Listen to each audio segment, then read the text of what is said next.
everything became a fire. And when a fire, when I see a fire, my natural instinct would be, I gotta put it out. I gotta get this done. So I'd be jumping from some days like 10 different things, Brutal. trying to resolve, all these issues or get a bunch of things done. But then I found I wasn't making progress. I was trying to band-aid all these things. Meanwhile, a new leak would spring up and so on.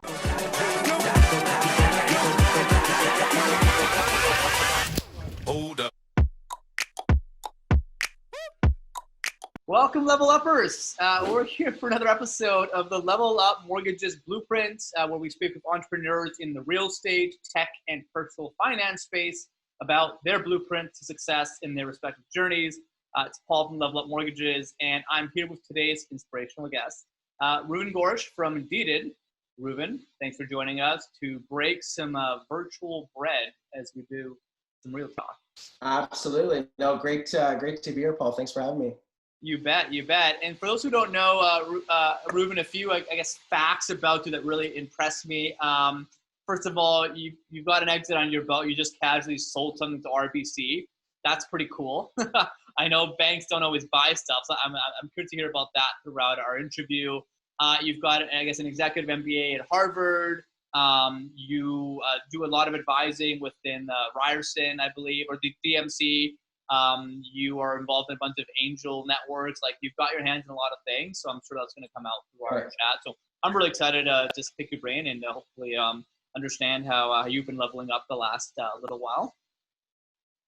Yeah, absolutely. No, thanks, Paul. I mean, so my story really started, when, going to school and kind of going down the path of a corporate career. And, I think it was pressure from my parents to go, get an education, get a job, get a paycheck. So I spent a little bit over 20 years in climbing the corporate ladder, and had some really amazing experiences. I think, from a learning perspective, just, working on all sorts of exciting stuff, always in technology, but really the business side of technology. And at some point, I sort of made the decision to just go off on my own and, become an entrepreneur. What was the impetus of that? So it was a difficult one. I mean, I've always enjoyed doing a variety of things. So I would consider myself sort of more of a generalist. I'm not, a specialist in any given area. So I've done, work in strategy, marketing, built products, built technology, did consulting. So for me, it was like, really, how do I culminate all those skills together and, give it a shot? So I kind of gave myself a little bit of a runway, had a good idea at the time that was more so around helping people with a problem that I had, personally, which is moving homes is probably one of the worst experiences that people go through. It's stressful. It's frustrating. You never meet anybody that says, "Oh my God, I'm so excited, I'm moving on Thursday," right? Yeah. So we knew at that point, there's a real problem to solve, and created a product or created an offering around that, which has now become kind of the standard in the Canadian market space to help you manage your move, help put everything in control, and essentially, give you a better experience in something that's more predictable around moving home. So it's been a super exciting journey, and again, I wouldn't change a thing if looking back. Mm-hmm. That's amazing. And before we launch in, what's your coffee of choice? How do you get your morning started? Oh gosh, yeah, no. So we at some point we had a coffee machine working in the house, and then the whole routine over the last 7 or 8 months of working from home, which means rushing from bed, getting the kids off to school, meant like, hey, we need a quick and easy solution. So shamefully, we've been drinking instant coffee, and I know it's probably polar opposite of what I'm used to, but it's a quick and easy solution, and just get get the morning going, get that jolt, and off to the races, right? Off to the races, yeah. And you can anytime you can save these days is obviously super essential. And let's talk about. We need a lot of interviews to cover your whole story, but the RBC thing is something we'll talk about another day. But look, you had an exit, you understand the process, you've talked about how you built product, you kind of had your hands in a lot of things, and you're now a main entrepreneurial endeavor. So let's talk about that really quick. And I like to phrase it as, how is the world worse off if your main entrepreneurial endeavor was not existing right now? And let's talk about that impetus. You talked about moving, but what about it really just makes the world worse off without it? Yeah. No. So maybe just to level set, Paul. What I'm working on now is a company called Deeded, and Deeded is really handling the closing process of a real estate or mortgage transaction. Now, a lot of people, especially first-time buyers or folks that may refinance their mortgage for the first time, often overlook the process of closing. And maybe again, just to expand, closing is essentially bringing together all the documentation from your lender, from different sources like the land registry. And essentially, whenever you take a mortgage or whenever you buy a home with or without a mortgage, there are several processes that kick off in terms of really bringing it all together, registering, what we call a charge on your property. That means that, that your lender owns essentially rights to part of your property because you have a mortgage. Mm-hmm. And if you've been through the process before, you know that it's slow, it's inconvenient, it's not transparent. Yeah. Meaning, a lot of our world, and I know, Paul, you and I spoke about this separately. A lot of our world is been digitized and made a lot more easier and convenient. So for example, when I work with professionals like yourself, Paul, in the industry, I know that I'm going to get a great experience because you have a myriad of tools to make my life easy, to explain the process, to give me an easy way to upload my documents, share information in ways that are highly, digitally friendly, but also efficient, essentially. That, efficiency and convenience are the key words here. We're bringing the same level of conveniences to the closing process. So at the tail end, when you've got your mortgage approved or when you got your real estate purchase done, instead of the back and forth and the inconvenience of, for example, having to leave home and make an appointment during business hours to go see a lawyer, sign your documents, or even as much as emailing documents back and forth and not knowing where you are, we're bringing that entire process online through a combination of technology, but also with a combination of really great folks that have the expertise and the legal know-how to essentially take you through that process in the most seamless way possible, right? Mm-hmm. So that was my long-winded introduction in terms of sort of what we do. So Deeded, essentially, we're building a new standard by which real estate and mortgage deals are closed. What I feel is again, as everything digitizes, especially if you look at the last 7-8 months with the pandemic, where we're forced to do things in a more digital way, we're filling that void in the process that essentially builds on experiences that Paul, you and other top industry professionals would offer, and just make that process seamless, because we know that a happy client that has a great and seamless experience turns into your biggest raving fan, and then that only helps level up your business and continue that snowball effect in terms of growth, right? Mm-hmm. Yeah, no, 100%. No, I mean, it's a pretty archaic process. It can totally use way more streamlining. And it sounds like you're using technology and a bit of a human touch. You can't just automate everything. There needs to be some kind of professional advice there. So that sounds great. And so usually you're going to have people directly use the service and or brokers that kind of buy into it, or is it a bit of both? Yeah, no, absolutely.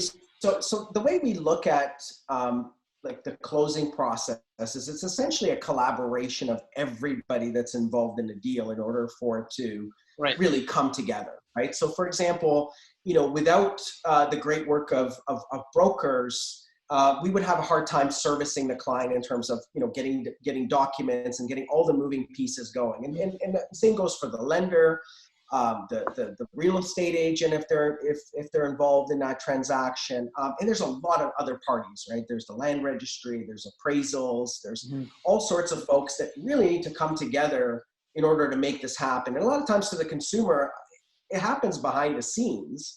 But the whole notion is, how do we streamline that and offer value to all those parties, which is ultimately, in things like transparency. So for example, through our technology, everybody involved in the transaction at any given time knows exactly what's happening in the transaction. Do we get the paperwork that we need? What's missing? When is it closing? When can I expect the money in my bank account?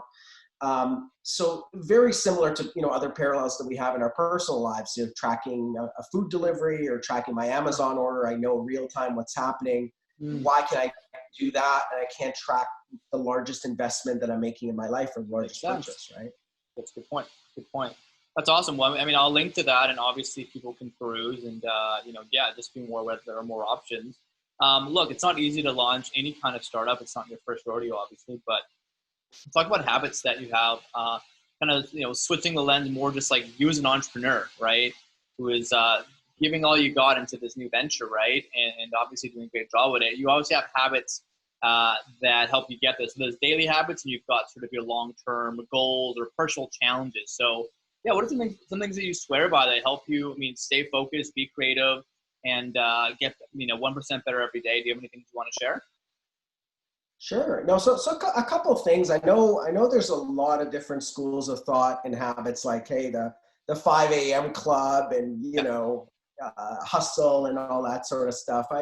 I don't necessarily subscribe to that. And it's, for me, it's more of a personal preference, and it's a lifestyle, but I've always been, I think, Paul, the whole difference, again, having been on the corporate side and having, like the steady paycheck and the job and great folks that I've worked with in the past, to me, the biggest difference between that, having a, like a corporate career versus being an entrepreneur is, like, in a corporate world, you're always reacting, meaning something, I'd wake up in the morning, I'd come, I'd have 40 emails, and that's pretty much my day, managing those emails, attending meetings. So very reactive, as opposed to in the entrepreneurial world, I really subscribe to the habit of, nothing happens unless you make it happen, right? So no, my phone is not going to mysteriously ring with some sort of huge opportunity to take my to the next level, because it just doesn't happen, right? So you've got to make it happen. So that's what I sort of practice as a daily habit, is like, what things, I pre-plan what things I need to happen in order to meet my midterm and long-term goals. And then really break it down to activities, and then start executing in those activities. And, the way I sort of measure it is looking at, at the level, the level of activity, and obviously the level of results from, for example, anything from like a sales pipeline to building product, anything like that. So I use that more structured approach to say, well, if today is Friday, what did I make happen today? Right. The other interesting habit that I find, and I have a lot of discussions with, fellow founders on, is detaching yourself from the notion of working in the business to working on the business. And that to me means, having and carving out time every day or every week to think, right? Because we're all in this world of, oh my God, I've got to react. There's another transaction. There's another deal. There's a fire over here. This one's falling apart. And it's very easy to burn, 14 hours a day just putting out fires and working in the business. But we don't often stop to think about, okay, so where am I strategically? How do I measure my goals? What are some big ideas that I want to execute? So I purposely try to carve that time off. To have, thinking time. Sometimes it's very fruitful. Sometimes it's just, a little bit of validation and going back and measuring results and things like that. Sure. Yeah, it's great. I've actually scheduled thinking time into my Fridays the last 4 weeks and haven't been able to carve it and actually do it, man. It's I feel like for that, you've got to, I don't know, like maybe you have to like plan an activity. Like, I'm going to go get a coffee at this time, get out of my seat, Yeah. maybe meet someone for a little bit and then have thinking time. Or maybe you order food and you pick it up at that time. 'Cause I find like that, I don't know, like once it comes to thinking time on your calendar, if you've pre-blocked it, which I guess is part of the process, and you've got 5 competing priorities, it's pretty hard to actually do it. So I don't know if you just got into it right away, or if you had a way to actually make sure that the important trumped the urgent, which I know is a Right. easier. I mean, for me, like my in the past few months since the pandemic, what I did is I got into road cycling. So for me, that's my thinking time. I'd go out for an hour or two's ride, and while you're, and it's your bike and the roads, great environment to think. And in fact, today we've got a beautiful day, so I'm, carving out some time in the afternoon. So you're sort of meeting both goals. You're trying to stay in shape and at the same time, it's something that gives you that little isolation bubble so that you can actually think through and, come back all refreshed and you're ready to execute on your thoughts, right? Yeah, I think that's huge. I think it's actually getting your mind to a state where it's open to receiving different information. If you're, for example, like a lot of the habit gurus now talk about setting. You're setting up the computer where you do a lot of file work or heads down work. Your mind's going to be primed to be in like the kind of like, okay, get shit done mode. But if you're on the bike, or if you go out and meditate on like a hill or on a bench where there's some kind of nature, you're thinking different things. So I think it's really about the environment. And if you can get exercise going, which again really activates your mind in so many ways, right? I feel like that's really key. So those who are going to carve out thinking time, think a lot about setting and think to some degree about exercise or mindfulness, because otherwise it's hard to switch your mindset to something else. You're stuck in that inertia. So that's a really good point, and that's something you gotta remove these distractions, like these notifications that we get and the pop-ups and the emails and frankly, I mean, we all know that there's a certain level of addictiveness there, but I'm not advocating like a digital detox, but exactly what you're saying, Paul, like put yourself in that environment where nothing's going to pop up on you and every 15 seconds and you can't think, you can't get into that state of mind. Yeah, no, that's huge. I love it. Hey, I mean, kind of a similar train of thought, as in like when you're sort of in the right mindset and you become empathetic to people, and you're protecting your time. For example, like someone says something and you're like, well, wait a sec, that's my writing time, my thinking time, and you say no. So how do you say no? How do you say no in a way that hopefully doesn't burn bridges? I feel like it's just a hard thing these days. It's just about focus. Steve Jobs has the quote around. It's not about which out of 100 ideas you choose. It's which of the 100 ideas which of the ideas you say no to. It's about saying no. So how do you do that? Any tips there would be great. Whether it's to like a colleague, whether it's saying no to a new opportunity, whether it's saying no to something your body wants. Like let's keep it more towards people. Let's just keep it there. But saying no, how do you do it? Yeah, no, it's a tough one. It's a tough one. But what I've sort of learned again over the years, and when you're an entrepreneur, and especially when you're a founder, there's never you can stay up 24/7 and just work, and at some point you sort of hit diminishing returns, right? Like at some point it's just you're not doing the right things that are actually moving you forward or moving you to the next level, and back to sort of thinking time, it's hard because you don't even reflect, right? You're just, you're not get it done, hustle mode and so on. And I've made that mistake before, with my first startup, it was like grind, and everything became a fire. And when a fire, when I see a fire, my natural instinct would be, I gotta put it out. I gotta get this done. So I'd be jumping from some days like 10 different things. Yeah. Brutal. Trying to resolve, all these issues or get a bunch of things done. But then I found I wasn't making progress. I was trying to band-aid all these things. Meanwhile, a new leak would spring up and so on. The thing that really changed my approach, and part of it is obviously, saying no is a tool, but I think the bigger picture is like really prioritizing what your day looks like and what you're going to work. is I was listening to a podcast by Reid Hoffman. So he's LinkedIn. If you don't know Reid, he's the founder of LinkedIn. Yeah. And I think I'm just going to paraphrase. I'm not sure what the exact title was, but I think the whole podcast was about letting the fires burn. So and the whole genesis of it, Paul, was, look, you're always going to have 100 fires burning as an entrepreneur, but it's your job to prioritize which ones do I need to put out, which ones are absolutely critical. And if I don't do anything immediately, it puts my whole business at risk. It's going to have adverse effect on my clients, on my employees, on my partners, versus, what fires are burning that basically sometimes you just got to let them burn, right? So let them burn. And eventually we know that every fire will eventually lose its source of fuel and either extinguish itself, or you can prioritize that for later. So I've been sort of religiously using that.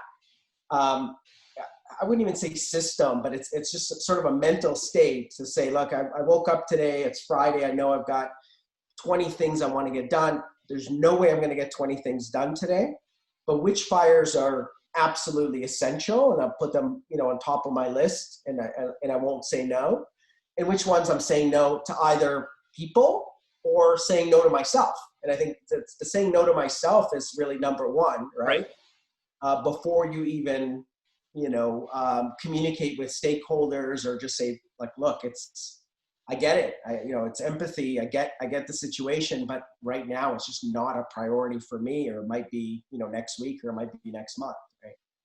Yeah. Some people have been on the show as well. It's just a lot of them say like not now. If you actually how you deliver them, it's like, hey, I love what you're doing. Not now. Hey, let's let it sit for a little bit. Maybe it's less worse than you thought, than you think it'll be a week from. Some problems do actually kind of get solved, which is why I think some managers actually don't have meetings, don't actually put out fires until a certain day of the week.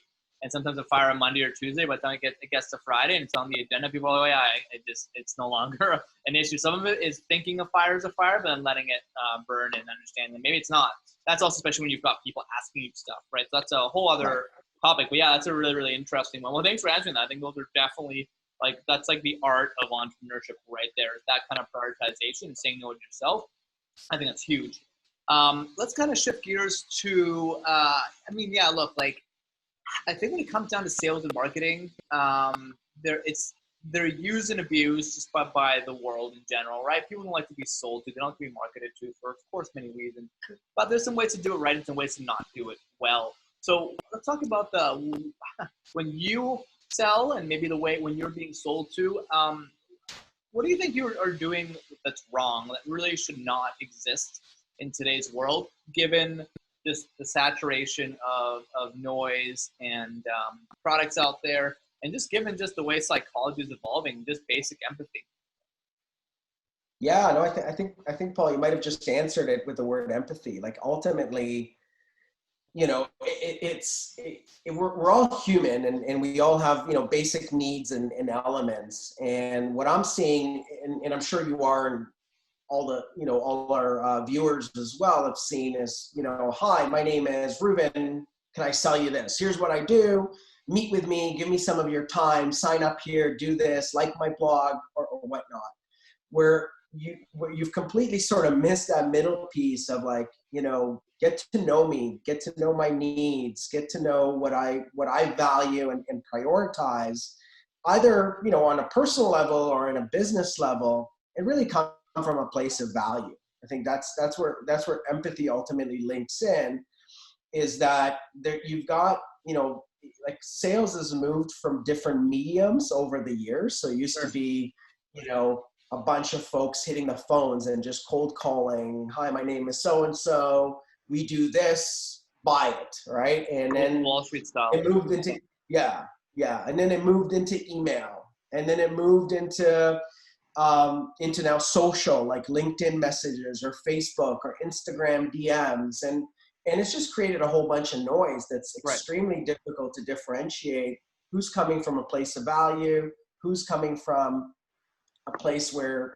frankly, they're just spamming me and they're doing a volume game. They're hitting, 10,000 people a day, and hopefully one or two, of those folks bite. But I've always subscribed to, come from a place of value, put yourself out there, do your homework. Like, it's, you've got to know who you're talking to and what that person will prioritize and what that person will be responsive to. Yeah. And you'll have success, right? Totally. I mean, how are we having this conversation? Yeah, no, exactly. Right? The way you reached out to me, you weren't really selling anything, but it was more like, hey, let's reach out.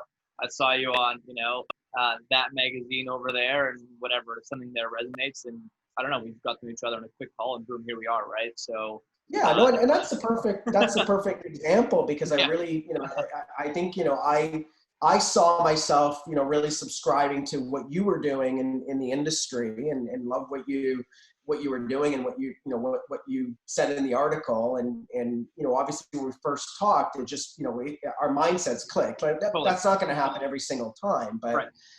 But at the very least, we got the opportunity to meet each other, right?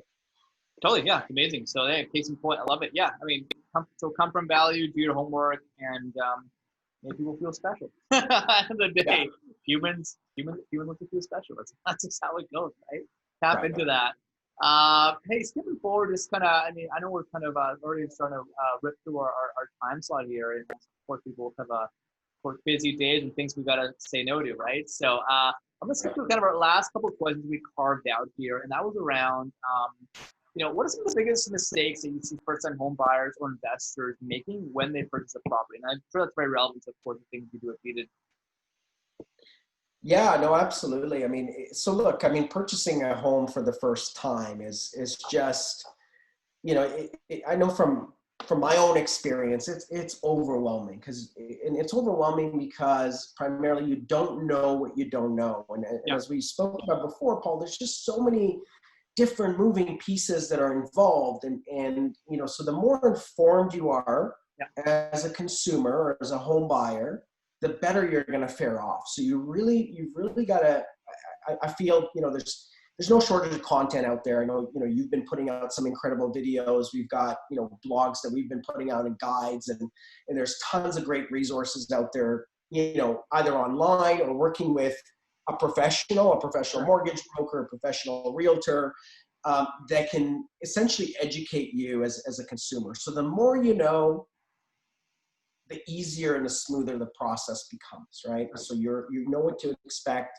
and you know what to anticipate. Now, sometimes it's not going to be everything you want to hear, like super smooth here, put in your offer, get your keys, move in, have your glass of wine on your new couch. We all know that it doesn't work like that. There's just a lot of complexity.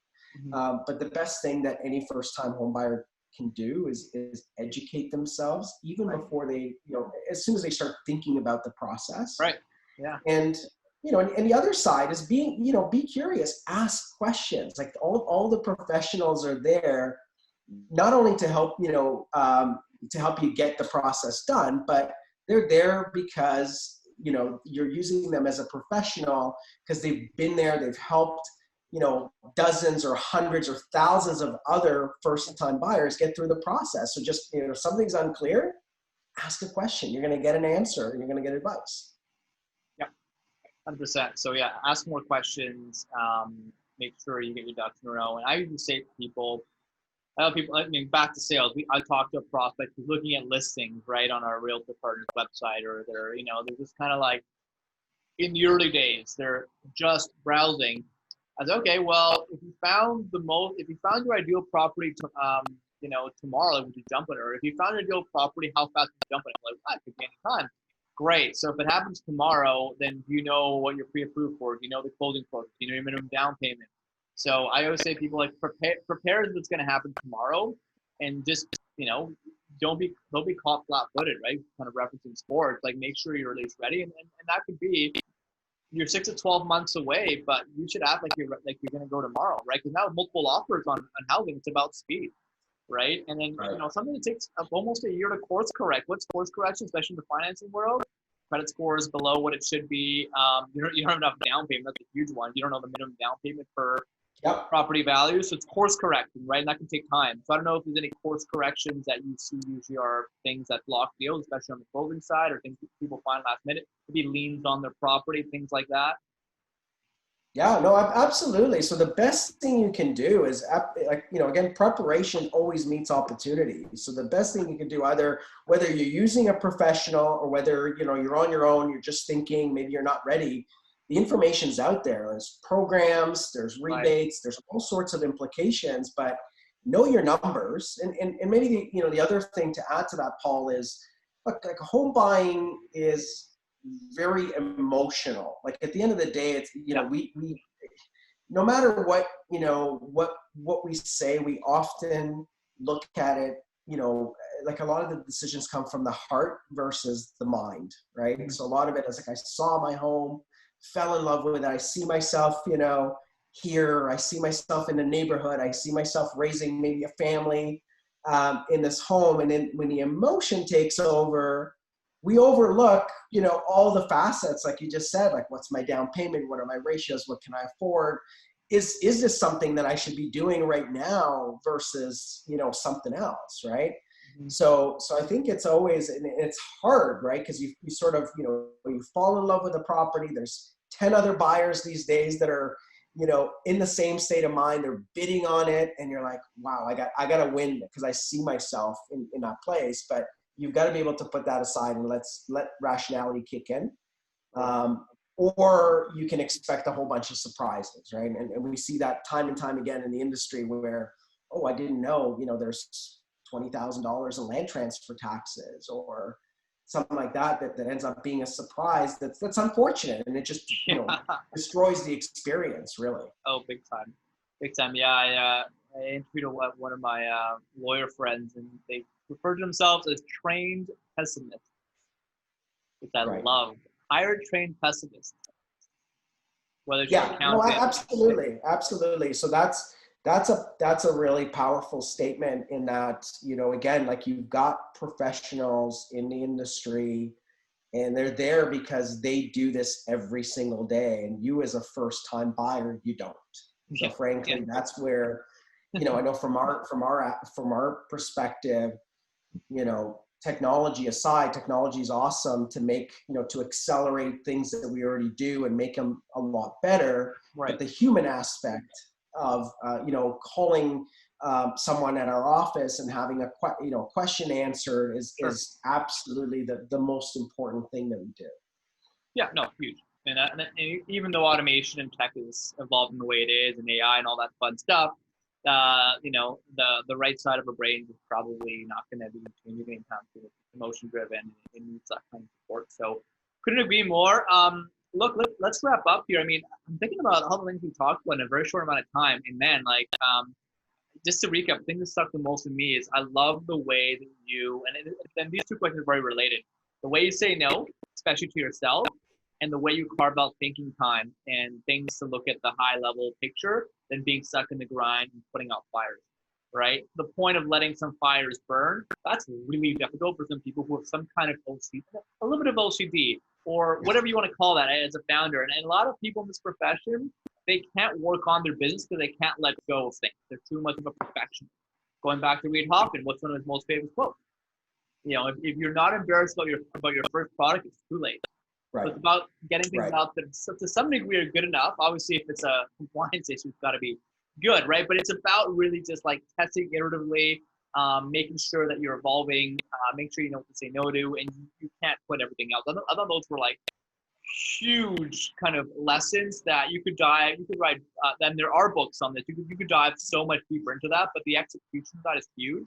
And I guess when you're approaching a mortgage or the closing process as a first-time home buyer or an investor, it's sort of similar. There's some fires that like you need to leave to the professional, and there's some fires you can avoid by doing your homework early. And it's a balance, right? It all depends on your personality, but you should be curious and you should be looking at things 6 to 12 months before. And yeah, just embracing that. Those are kind of like some of my biggest takeaways from that. I don't know if you had any kind of last thoughts or things you wanted to kind of touch on before we sign off. Yeah, no, again, it's really enjoyed our conversation, and a lot of what we discussed, definitely, some practices on a personal level. I know that's, whatever works for me or whatever works for you, Paul, I know isn't going to work for everyone, but it's something that we all deal with, whether you're, you know, an entrepreneur or you're working full time, or maybe you're studying. I mean, you know, prioritization is always going to be a hot topic. We know that, you know, as humans, it seems like our days and weeks are just shrinking in terms of our free time. And, you know, and a lot of it is obviously driven by just all our massive access to information and distractions and things that are now competing for our attention. But ultimately, you know, I think at every human level, you know, you always want to move things forward and always want to see, you know, progress, right? Because if you're not growing, you're actually shrinking, right? Whether if it's business or personally. So, so a lot of what we talked about, again, like, you know, really resonated and ignited things in me to start, you know, leveling up per se on a personal and a business level. Well, because I mean they're interrelated. You can only suffocate your personal life so much. So your body fights back, says, nope, you're not getting any more creative ideas out of me. Nope, you're not getting more productivity out of me. I feel like it's this constant battle between like your brain and I call it like your heart. Your heart's just kind of like your body. It just wants to be comfortable and to have a life and a soul and relationship. Then you got your mind. That's the thing. That's just like, all right, I'm eyes on the prize. It's that balance for sure. I love it, man. Well, hey, really inspirational to talk to you. I'm sure people can dive in a lot deeper as they hopefully add you on LinkedIn and get in touch with you over at Beated. But yeah, I mean, folks who are watching, hopefully you enjoyed the insights here. Biggest thing is put into action, carve out that time. Reuven Gorsht from Beated. And Reuven, thanks again, man, and take care of yourself. Likewise. Thanks for having me, Paul. You bet. And level uppers, as always, keep leveling up. You're living.